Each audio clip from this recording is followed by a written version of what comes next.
I'm Katie, and this is my April wrap-up video. So in April, I read 5 books, which completes my challenge for the month, so yay! And the first book of those 5 is Bridget Jones' Diary by Helen Fielding. I really enjoyed this book.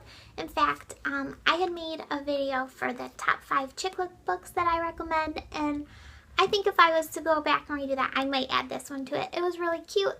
I loved the form that was written in like a diary form, which reminded me a lot of Love, Rosie, which I read earlier this year, which is written in all notes and IMs and emails. So I liked the format change from just like regular book writing to kind of peeking into someone's like inner thoughts and stuff. So I really liked that.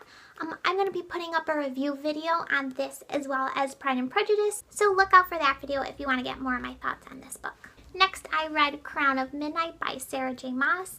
I don't want to bore you more with talking about how much I love this book. I have a review video that you can check out. If you click on this book, I will leave a link to that video. So yeah, check it out if you read it, and talk to me more about it in the comments because I am obsessed with these books. So yeah, they were really great. Next, I started the Percy Jackson series by Riordan. I did a reread of The Lightning Thief. I had read this probably about 6 years ago, and I remember liking it then, and I just reread it now. I loved reading this. I think Percy is such a funny narrator. He's just making jokes the whole time, and it really like gives you a different perspective when reading. Normally when you're reading and you're in a character's head, it's just like straightforward what's going on, but Percy is so opinionated and just making jokes the whole time, and it just makes the book that much better.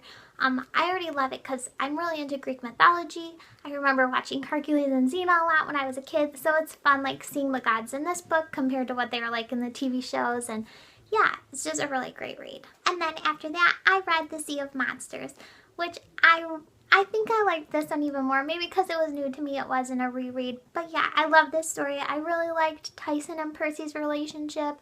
I liked seeing more of Percy and Annabeth's relationship, and just seeing more of Camp Half-Blood and the magic that's behind the whole thing. After I read them both, I watched the movies of them, which I don't know. I try not to be so hard on book-to-movie adaptations if they're not what I imagined or what I wanted, but these ones, I don't know.